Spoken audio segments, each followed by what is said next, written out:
Hi, I'm Pete Shau. You may know me from the RTO Show podcast, but today I'm doing something a little bit different. Apro and Wow Brands have launched a special project to bring the story of our industry to life like never before. They've asked me to sit down with some of the true legends of rent-to-own, capturing their stories, their impact, and their vision for the future. And now I get to share those conversations with you straight from the legends themselves. All of this leads to something groundbreaking though, a new book, The Rent-to-Own Revolution, A Definitive History of Advocacy and Consumer Access, written by Apro CEO Charles Smitherman and Wow Brands CEO Brian Krast. The book explores the grassroots of RTO, the advocacy that has defined it, and the future that we're building together. Here's where you come in. We're giving away free copies once the book is released. Just head over to the RTORevolution.com and sign up for a chance to receive a copy in early 2026. Don't miss the chance to be among the first to hold this piece of RTO history. That's RTORevolution.com. Check it out and become a part of RTO history.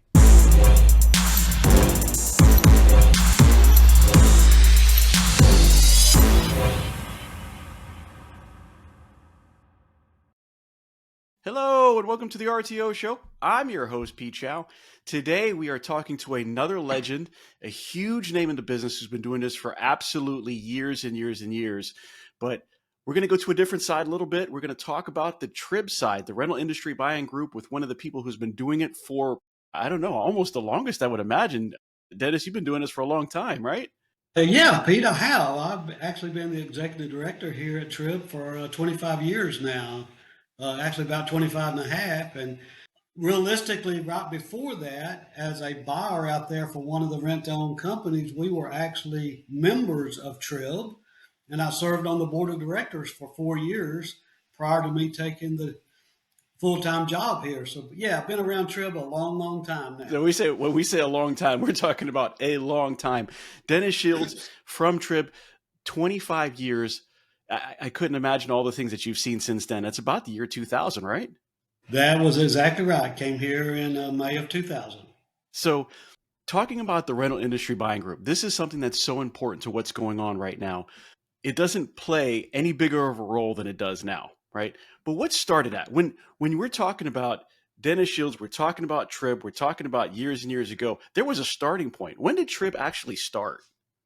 TRIB actually started back in 1983, and it started by a handful of rental dealers that was kind of friends in the industry, kind of got together and says, we need to start pulling together instead of me with 3 or 4 stores, you with 1 store. Let's pull our resources together and put 20, 25 stores together and go out to the vendor community and see if we can get better deals or back end money or rebates or whatever. So that's where it started from, with just a small handful of dealers back in 1983. So 1983, the buying power was a little bit different. Now how many, I wouldn't say companies or how many locations, how many owners are a part of TRIB now that they changed the buying power from 25 to how many ever we have today? We're sitting at 198 member companies right now. Wow. So, and obviously they was, have anywhere from 1 store up to almost 100 stores, so it's a wide range of membership out there. So the membership now comes together and says, instead of buying for 1 store or 2 store, the idea is we're going to buy this in bulk for an industry. And then from there, it goes out to the dealers that decide to buy. Yeah, we don't actually do any of the buying here at TRIB. Pete, what we do is set up programs with all the manufacturers or distributors or servicers across the country. So let's take a Whirlpool or a GE or an Ashley Furniture. What we do is set up programs that may have special pricing, may have special terms, may have special minimums for order. Most all of them have rebate programs that come back at the end of the year. So that's what we do here in between the membership and the vendors, is putting those programs together. Then all of our members still buy directly from those manufacturers or distributors. Okay, so you find out what it's necessary to get the deals and then kind of put the two together. Exactly. And every vendor or every distributor out there has a hot button. They may give us better terms or they may give us lower minimum ship to requirements than the normal retailers or other people out there. So you've got to figure out what those hot buttons are, and you just keep asking and asking and asking for more till they say no. And then that's where you end up with your program. And we go through this process every year with every vendor. So when we first started, when TRIB first started, 1983, we're going to back it up a little bit. There were 25. We put Uh, that team together and they say, okay, together we're going to make this buying group a little bit easier for the rent-to-own industry. But I remember back in some of the stories that I've been told that back in 1983, kind of going forward, maybe even to the early 90s, that there were some vendors that just, they didn't understand what was going on in rent to own. They didn't understand what this niche was and how the customer, what that was available to them was different than the customers they had. And they were kind of reluctant to do business with rent to own. What were some of the challenges and some of the hurdles that we needed to get over as a buying group back then to be able to use some of these name brands? Pete, that's an ironic question because we still face that today with some Really? suppliers. Oh yeah, yeah. I mean, rent to own, we still buy the same product. We still buy the same washers and dryers and the TVs and the furniture that retailers do. But a lot of these upper management people from all of these companies, going all the way back to 83, 84, 85, early 90s, even up till today, do not understand our mode of operation in rent to own. And some of them, unfortunately, still have a little bit of a distaste for our industry, which should be totally wrong because we're such a great industry out there and we buy a lot of product. But yeah, we still face that today. So you have to just keep educating them over and over and over. And as a new personnel comes on at some of these big companies, here you start from the bottom, re educating them again. Do it again. So then let's turn it around. We did have some, we do face this as a group, as an industry. TRIB is still facing this today, and we're 40 years later. What are some of the groups that came out of this? What are some of the vendors that came out of this that actually maybe been a little bit slow to start, ended up being almost like the champions of the vendors today? Some of the higher end cream of the crop, like Ashley, for instance. Now I know Ashley was very much on board since early on, but they emerged to be one of the people that we use probably the most. And I wouldn't say the most, but they're always on the top of the list They of the are. things that we buy. Some of the, all the furniture, case goods and such. What are some of the other vendors that came out? We said, "Well, I'm not sure." To I'm all in. We are part of rent to own. Great question. I'll kind of do this in two parts. Whirlpool came on board real early and was real supportive. They had a guy in the upper management that understood our industry, so they grasped it. On the other hand, now this goes back a way because they're not around anymore, but RCA, they did not grasp our industry for a long, long time. And they toyed with us, they played in our arena, but they never looked at us as a big, big player. I'll quote a thing from what Tim Shannon, who was at RCA Thompson for a long, long time back in the 90s. He says, the rent to own industry is just not big enough for us. No, I mean we're knocking on $9-10 billion industry. It's not big enough. That's terrible. Exactly. That's the way we look at it because we think we're a player. So that was just two instances. And as things rolled along, of course, Ashley, as you said, they started out a much smaller company with the Onex, and they sold us a lot of dinettes and occasional tables in the very early years. Then, as they progressed and started doing upholstery, then motion groups and nicer bedrooms, so they have really grown into the business and really grasped our business. They understood. They knew that their way of doing business was perfect for our industry. And it still is today. I mean, they warehouse, they ship quickly. So it's still very, very important. And that's why they are important to us because they understand it, they have the right products, and they have the logistics to back it up. They probably have some of the best logistics in the business, regardless of whether it's retail or RTO. They take care of it.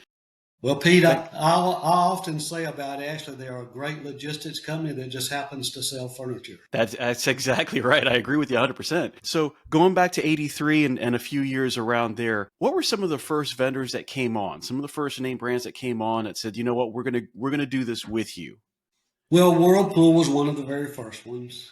Then GE came along. Ashley was not too far behind that. They were probably in the later 80s. They mostly went after the appliance guys early on in the 80s back there. Zenith was another one, old name from the past, but they grasped our industry real early too because they had a gentleman that understood our industry and kind of just took the bull by the horns for Zenith at the time and says, "Hey, we're going to make this work." So they were probably one of the very first on the electronic side. Then GE and the Whirlpools were on the appliance side.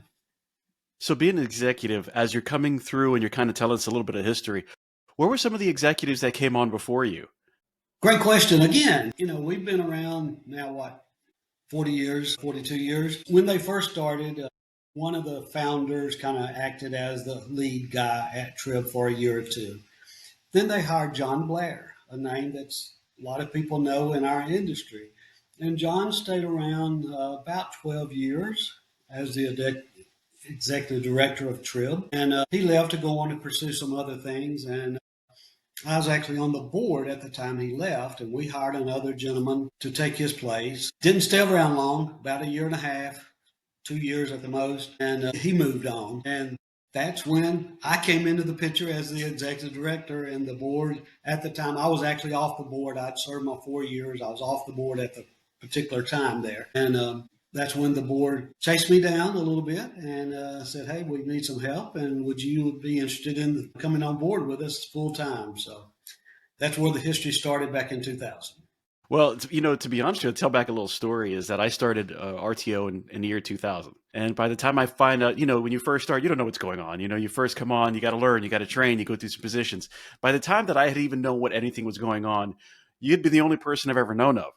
What did you do before this? What was your getting into the RTO that kind of led you to be on the board of TRIB and then led you to actually be the executive director? Like, what were some of your background traits that said, you know what, this is the guy that we want to run TRIB?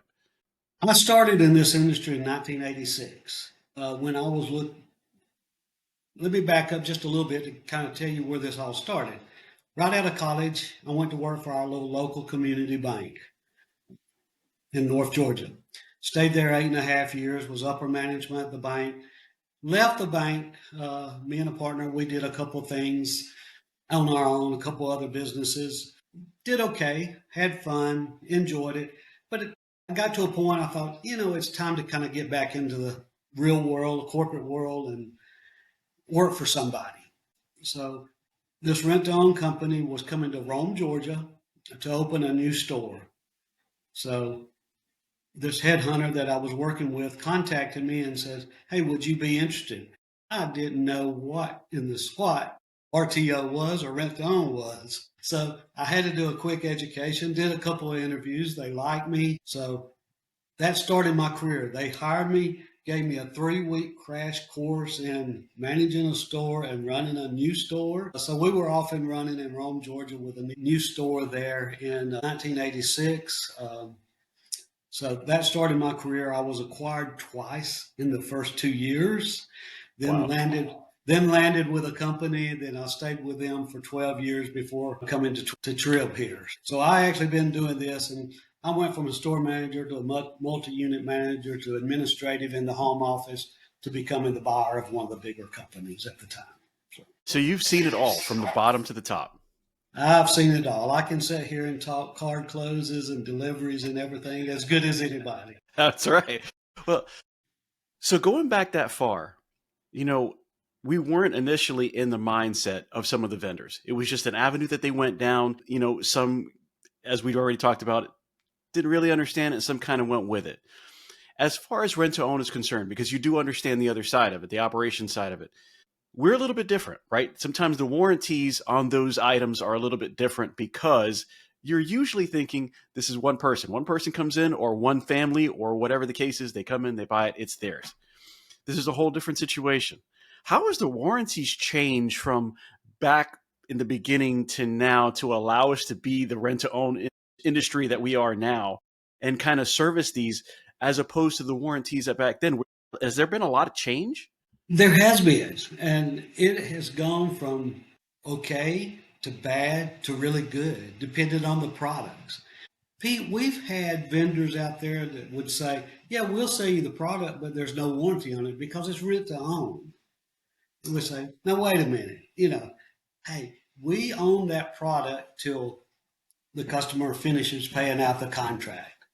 So we fought that battle for many, many years. And then kind of moving forward with the appliance industry, the standard warranty out there on GEs and Whirlpools of the world is 1 year. Well, we've been fortunate enough over several years ago to really convince them, hey, if they want to really step up into rent to own, they now offer a 2 year warranty on all their appliances for the rent to own industry. Which is huge for us because, I mean, which is yeah, which it's is amazing. huge and better than the retailers get out there. So we feel like we've accomplished a lot in that arena. And What over is on it? the furniture side, most of them now adhere to their regular warranties. So What does it take? What does it take as an industry buying group, as an executive, to look at these things and go, you know what? They're not what we need. We need a little bit better. How does that process start from going, you know what?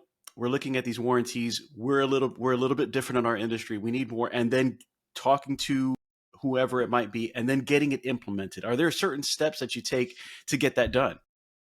well, you identify what you think we could use that would set us apart from somebody else. And the biggest hurdle there is finding an advocate on the other side that will go to bat for us. Because most of the time we're not talking to Todd Wanick, the owner of Ashley, or the president of North America at Whirlpool. We're talking to somebody in between, and probably two or three layers a lot of times. Right, right. So you've got to have that advocate on your side within these companies that will wave the flag for you and carry it up. So that goes back to relationships. And that's what's so important in this arena, in the rent to own arena, is the relationships that we build with these vendors. And like I said earlier with hot points, you've got to figure out what the hot thing is that you may not get a 2 year warranty, but you may can get, you know, warranties don't start till the product is sold. See, a lot of these vendors, they want to start the warranty when they invoice you for the Yes. product and it comes in your back door. Well, Yes. it may sit there a month, 2 months, 3 months before you rent it to somebody, and you've lost, 3 months of your warranty by just sitting in the back rooms. Stuff like that, and then educating them and saying, hey, let's start the warranty when it first goes out on rent. We've got POS systems that's great that can always show you when the first rental is. We can always prove those things. So it's different things from different vendors that you have to concentrate on. You're so right. I can't tell you the amount of times in my history that we've come across that, we're 1 year and it's like, no, it's only been, 10 months since we've rented it. And it's like, no, we sent it out this date. It was Yeah, new. It's in the exactly. box. Nobody touched it.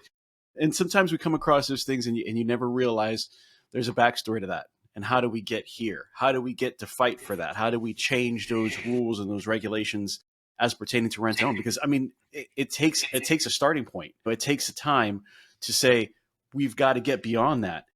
Yeah. Pete, one thing about, just kind of another side note on all of that, while I've been in the industry, now 39 years and been there, done that a lot, the support that we get from our board of directors and our committees that serve up under our board of members, because all of these people are operators, owners out there in the industry. So they're on the firing line all the time. So they see those needs probably quicker than I do sometimes, sitting behind the desk. So that support of those directors and them suggesting things or coming up with ideas, and then going as a small group to try to work on these programs is so important. So we can't ever overlook our volunteers of our board and our committees that help transform TRIB into what it is. Well, that's the lifeline. I mean, it's the absolute lifeline. And I was taking a look a little bit before we started on some of the names that are on the board of directors, and you've got some heavy hitters on there. We Guys that do. have been in the industry a very long time and have done a lot of great things. Some of the things I wanted to make sure that I understood is that there's a starting point, and there's an evolution, and then there's where we are. And that doesn't usually come as easy as some people would think. There's some trials and tribulations that come along in the time frames of between 83 and now, to say, what, we're not what we used to be. We have come across this and this and this, and this is where we are now. What do you think is probably one of the most challenging product categories for rent to own that TRIB has had to deal with within the last 20 years? Good question. I think one of the biggest ones and the more important one has been the appliance industry and the warranties in the appliance industry. Then, of course, flipping over to the furniture, or not furniture, but the electronics, especially the TV category. I mean, we've seen that category change over many, many years from old tube TVs to projection TVs to, you name it, up to now to the nice flat panels that we have. So that industry has definitely changed. And as it changed, it has changed the dynamics of that business also. TVs used to break down a lot more than they did, especially in the old tubes and the projection TVs.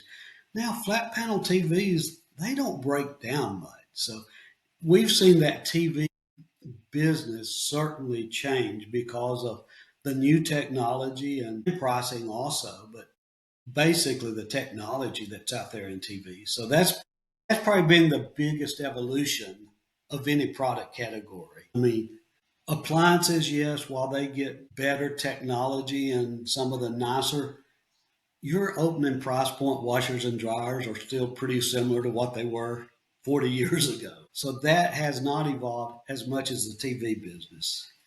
I, Now, re- I furniture remember business, I remember the tube TVs, and then we started going to the rear projections, and then they got a little smaller with the DLPs, and then somebody said, plasma was a great idea, and we moved to plasma, and then the LCDs came out, and then the LED yeah, LCDs came out, and now we've got 100-inch TVs that are, I mean, it's crazy because the price of a rear projection TV now is almost the same as a 100-inch LED, LCD. You've got this 4K TV that can pretty much do anything that you need it to do, stream, basically any football game, any game on TV. You can stream movies from what it used to be to what I remember. We couldn't really get TVs that much. We had like two selections of TVs. It was like the TVs, and then we had the TVs and the huge consoles that were built in that we yeah. kind of delivered as well. So, going back a little bit, but talking about moving up the line and the differences not only in technology but the sizes and stuff.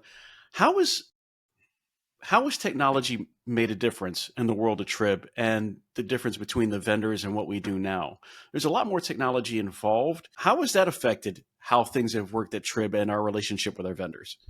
Pete, it all started changing. I mean, as these manufacturers started changing and adding more technology to it, but it all started with these little things right here. Phones are huge. Phones. So the technology in phones and the immediate gratification of using that phone and what have you. So all that technology there has just morphed over into the TV, the electronics, even the higher end washers and dryers and refrigerators. I mean, holy cow, you can go on your phone now and see what's in your refrigerator that you might need to replace when you're at the grocery store. So, but it all started with phones, with Samsung, LG phones.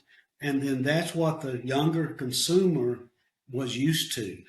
So that technology from Samsung and LG phones back in the days has just brought the other categories multiple layers. What was that starting around 2010, 2013? Hey everyone, it's Pete Shau here from the RTO Show podcast, and I want to tell you about a company that's making a real difference in the rent-to-own space. Wow Brands. I've seen firsthand how they approach marketing. And let me tell you, it's not just about ads. Wow Brands builds complete digital ecosystems designed specifically for the rent-to-own industry. Their e-commerce and lead generation strategies are built to bring in qualified leads. And did I mention that they are actively working with the rent-to-own industry while also being members of APRO and TRIB? Listen, these folks are passionate problem solvers. They don't just slap something together. They design, build, and scale the kind of digital retail tools your business needs and your customers actually want. So if you're serious about growing, reach out to Wow Brands at wowbrands.com. I trust them, and I think you will too. Oh, probably somewhere around there, 10, somewhere 10, 12. Yeah.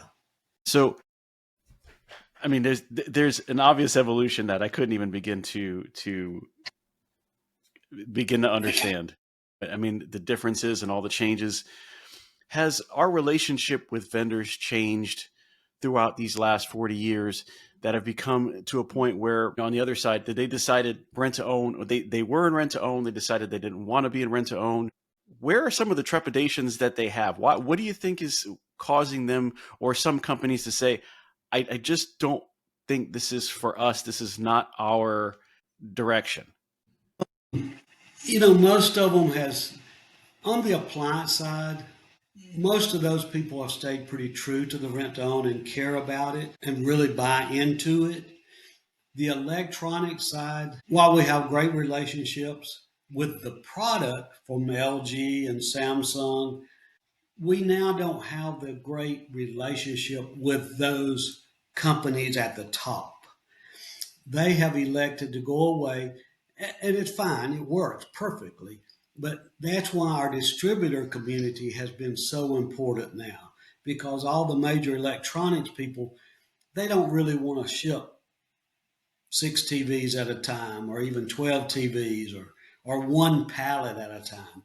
They want to sell truckloads to people. So that's why the distributor community now, such as CNL or Rourke or those guys, they've come into play now, and all of our electronics come from a distributor now. We don't have a direct program with any electronics company or a shipping direct. That has changed. 20 years ago, we still had Zenith at the time before they changed over to LG. They would still ship direct. RCA, before they sold off and went away, was still shipping direct. But I'm talking 20 years ago. Yeah. Yeah. So all of that has changed. So that's why the distributor community is so important to our industry now. So, I'm going to call it the C word. The C word came up probably, oh God, I'm going to say for me about maybe 6, 7 years ago. And that was the container word. And there was a time when we did not talk about containers. It was just like, hey, we're going to get this shipment. We're going to do this. We're going to do that. And, I remember the first vendor I was talking to, and I don't remember the name of the vendor. I just remember the conversation. And they're like, well, if you bought a container, we've got this price and it's coming in. Now, of course, this was pre-tariff. This was before anything went crazy. But, they said the C word. And I was like, container? I didn't even know that was a possibility in the realm of rent to own at that particular point in time. And now it seems like that is a staple. That is something that comes up regularly in conversation that just wasn't up in conversation before. Do you want a container? If you're going to, and they ask, do you have a warehouse? If you're going to be doing a central distribution center where, you take it there and then we'll have it shipped there, or you can, whatever from the port, we'll have it checked out, send it there, and then you can distribute out because it's going to be easier on the pricing. But, you have smaller companies that just can't do that. You have these 1 to 3 store owners. They'd love to, but to take on a container worth right now is just, you're pre-planning for 6, 7, 8, almost 12 months down the road with that much product. So it's not really going to happen. How much did containers change the world of TRIB and, buying in these last few years? Interesting enough, and like we never heard of the C word for many, many, many, many years. It was out there because, people was buying containers for the big guys, but our community, it was never an option to us. Then, At some point in time, it kind of became an option, and probably more so when furniture manufacturing over in Asia became more popular with motion furniture or bedrooms and what have you. So that's probably when the C word really came about. And it was still a slow process.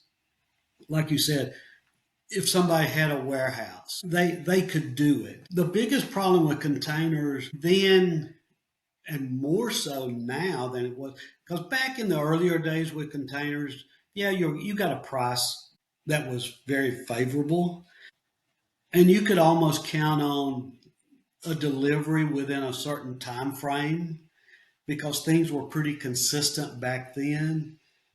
They're not nowhere near consistent now. No, they're not consistent now. And the other problem with containers, even for a guy that's got 10, 12, 15, 20 stores and got a warehouse, is the planning of handling containers. Because you've got to learn to keep a flow of those things coming in because you can't just order it this week and expect it 2 weeks from now. I mean, container business in the normal days was 90 days Right, roughly, right. and now it's 4, 6, 8 months. I mean, sometimes even worse than that. So, the biggest hurdle in doing containers is the consistency of the flowing of the product. Well, I mean, when you're talking about 6 months out, something, and a lot of times, and the companies are selling on the futures, right? I'm selling you something that is going to be here, and it's not here now. I'm going to say that something's going to be here in 6 months. It's going to be here in 9 months, and in that time frame, in the political climate that we have today, it's possible to say, hold up, it hasn't made it in yet. This is something that we're changing. This port's closing. This tariff is from here. This is happening on the waterways. Whether it be unfortunately going through the Panama Canal or whatever the case is politically, and it's just like, wait, hold on, and now your container is 3, 4 more months out. The pricing has changed. It's a whole different world out there than it was before. Big time change. Yeah. And all of that changed, the political climate, but really back in the COVID years, that's where Yes. that Yes. really kind of got out of sync. Before that, it was pretty consistent.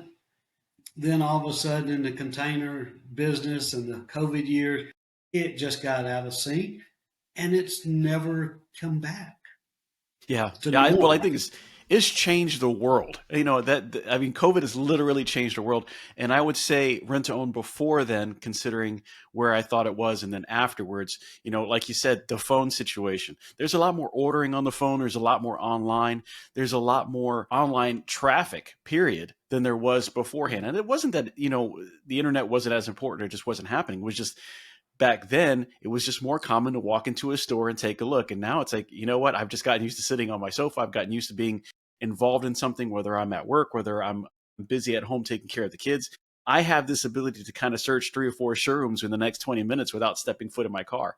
And it's changed astronomically. So now you got to figure out, well, I've had the traffic for this sofa. Do I want to order this sofa that's 6 months out because the traffic for that sofa is the same as anybody else's? Basically, you go online, you're like, hey, this sofa's hot. Well, I've got 3 other stores that think it's hot too, so they're putting the same orders in. So that Exactly. changes the container time. But And the other thing on that too, Pete, you've got some of these distributors that's in the furniture business, they're buying those same products, the you retail know, side. and on the retail side and for rental. So you say, yeah, this is a hot sofa. I want to buy a container full of those. And all of a sudden, yeah, I'm 4 months out before that container gets Yeah, here. yeah, Well, my competition down the road may be buying that same product from one of the distributors and got it on the floor way before you did because they had bought earlier. And so that's where the distributor container business really gets a little bit messy, I'd say. But we've kind of seen a flip here just in the last year, Pete, with people starting to depend on the distributors more in the furniture arena than they used to because they can order it now. They know they have it next week and well, it's they're a sure not having thing. to wait. So they're being able to, get that product just in time, keep the flow going. Yes, while you pay a little bit more through the distributors, you're paying for the convenience of it too.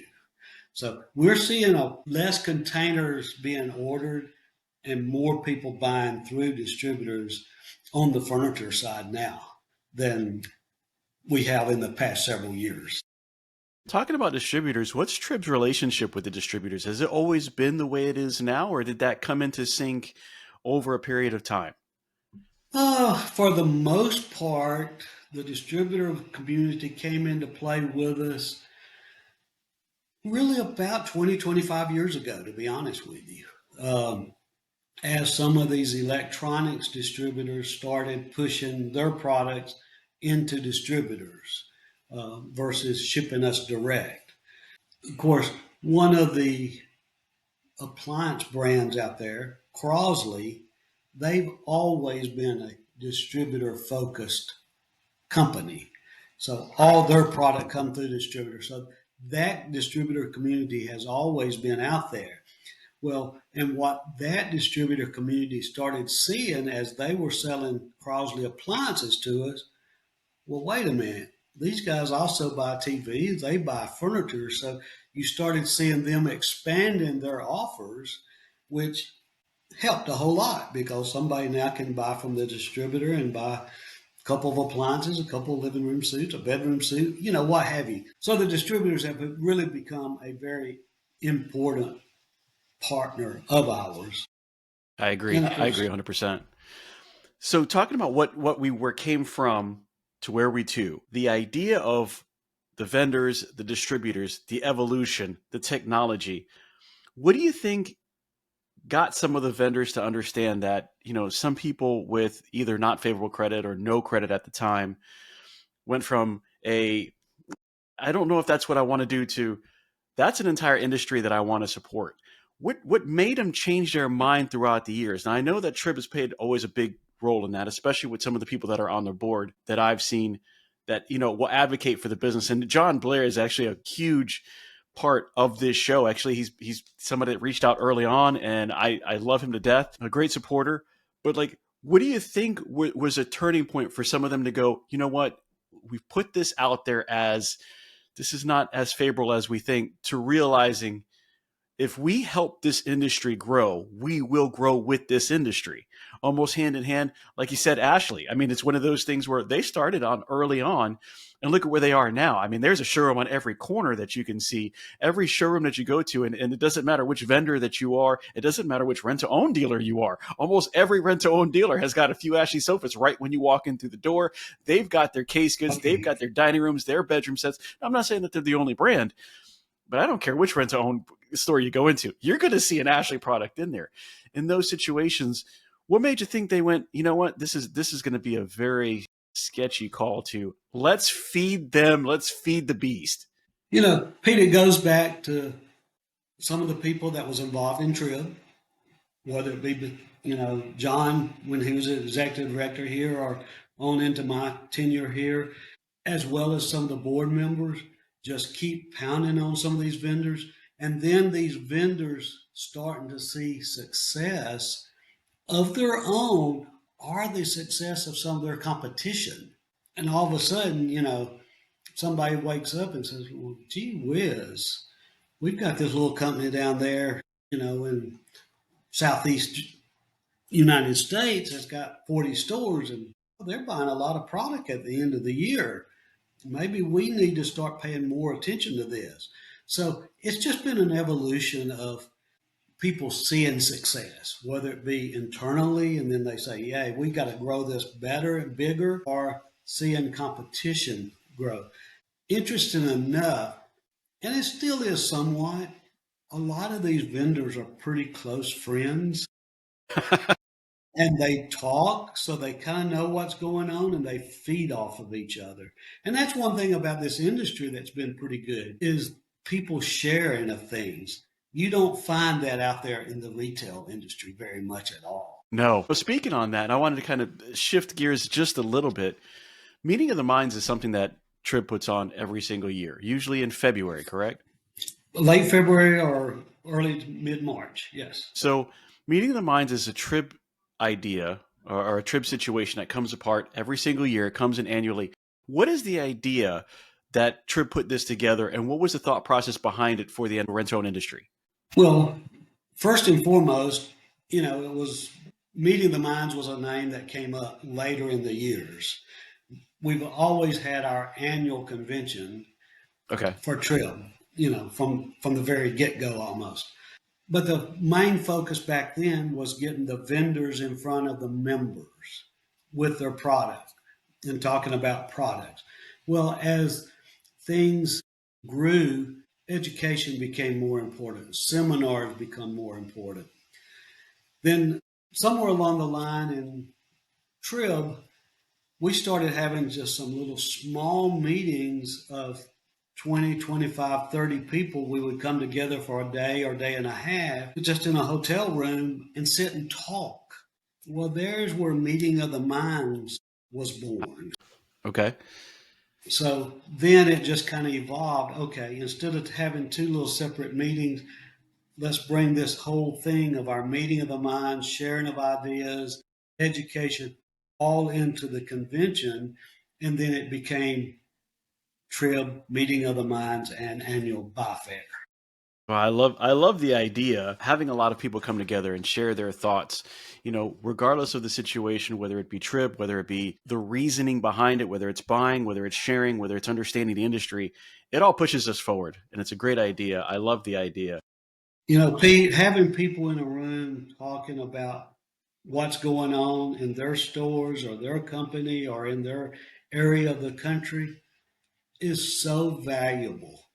We used to have a member, in fact, he was on our board for a long time. He was up in Tennessee, had a handful of stores.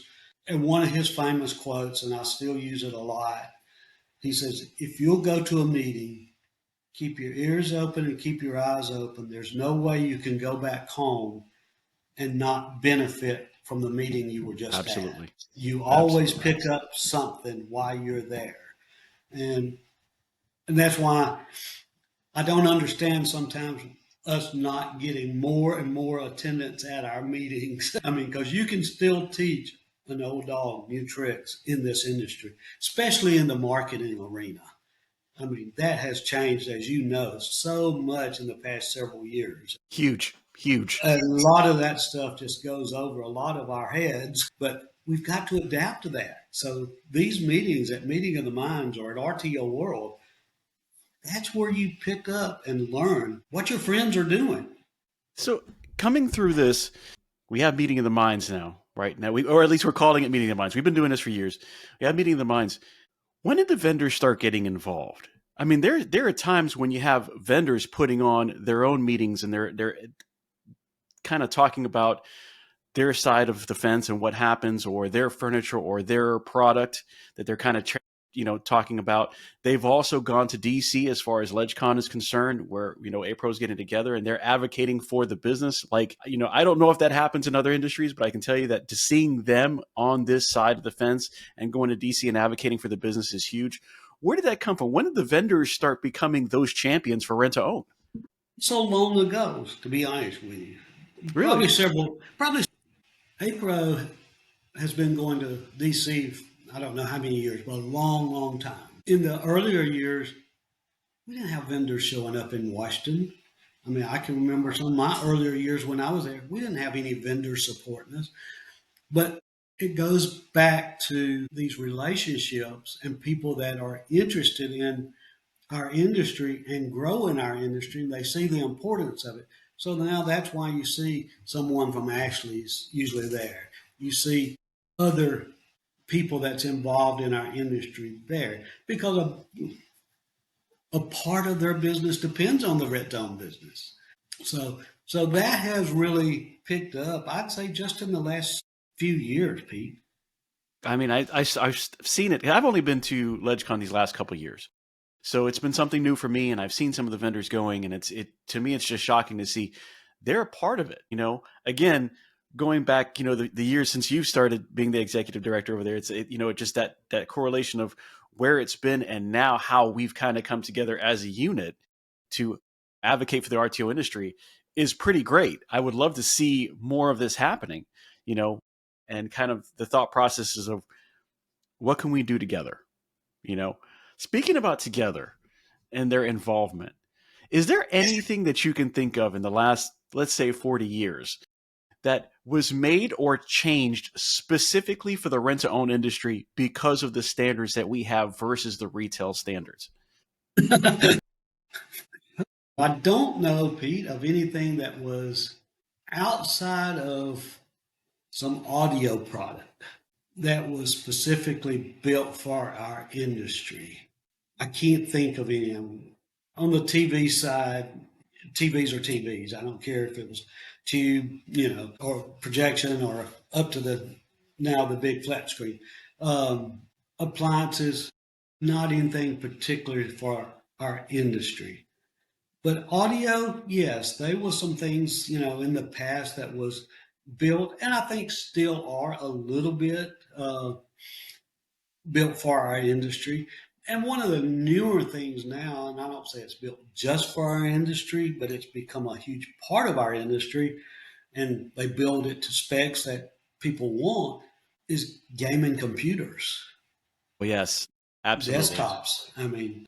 So that's, kind of two of the products that I see is adapted to the rent to own with their products. I remember the idea when somebody first told me that they were going to have these gaming computers. And I was like, okay, I'm used to the all-in-ones. And, before the all-in-ones we had, it did have a tower and had a separate monitor, but it came in as a system. It wasn't as customizable. It was nowhere near as strong as it is now. When you're talking about the amount of specs that it has in it, the amount of memory, the processor, the ability to have a few gigs of memory versus 500 gigs of memory. I remember that, that was a thing. And now it's a double and quadruple.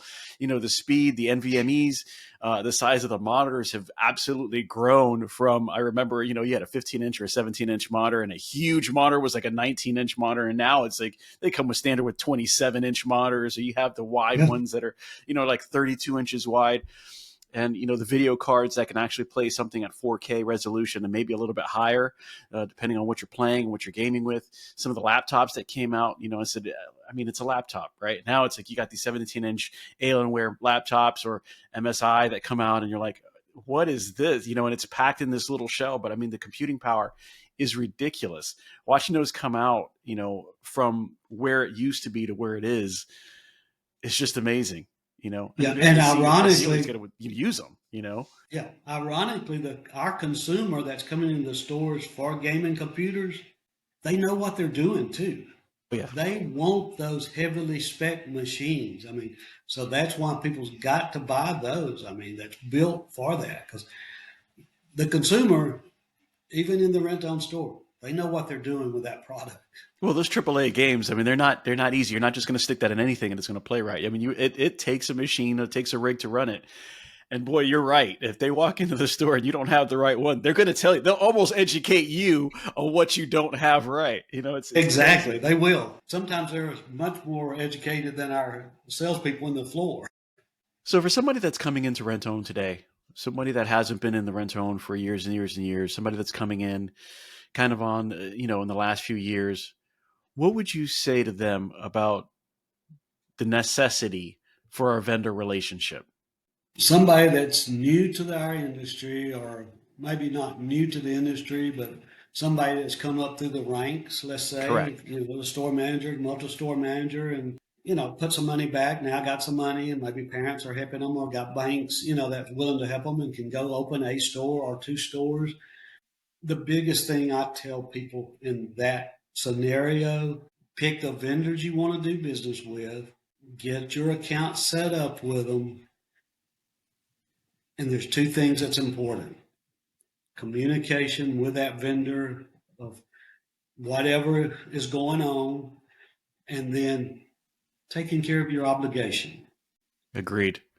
Take care of your obligation. To quote something from back in the Slats days, I picked this up at, I guess it was one of the FRDA events, and we had a little golf outing, and there was sponsors on different holes, and Slats had a sign still somewhere here in this office. I picked it up and brought it home, and it's saying on it, protect your credit because it will always protect you. That is So that is a very I, true statement. now, coming out of the banking industry, that meant a heck of a whole lot to me, but it carries over to our industry.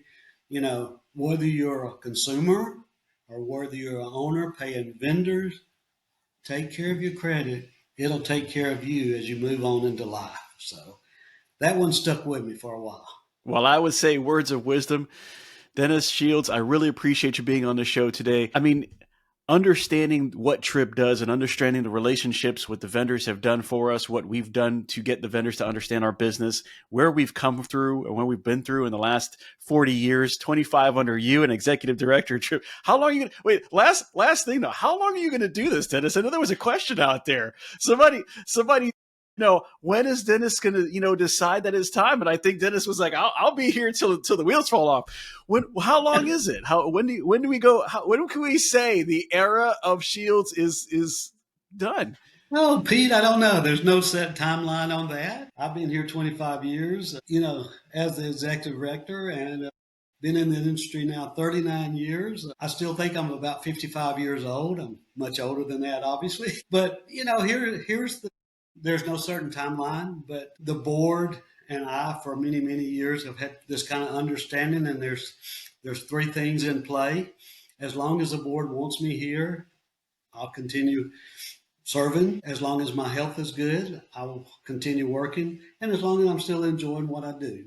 Now, That's huge. As we say, if one of those three things change, we have to take a step back and take a look at talk about it. So, yeah. But good friend Dan Fisher, who's now president of APRO and been on our board for many, many years. He was president of TRIB. Pete, he put me on a 10-year self-renewing contract many, many years ago that renews every year. Of course, it's a verbal contract. It's not written. So just go figure. It just keeps rolling over every year. So I don't know. I still enjoy it. I love what I do. I love the industry. I love the people. It's such a great industry and the people that's involved in it, whether you be on the dealer side, the member side, or whether you're on the vendor side. It's just a great, great industry and a great group of people. So still having fun, still enjoying it, and looking forward to being here for a while.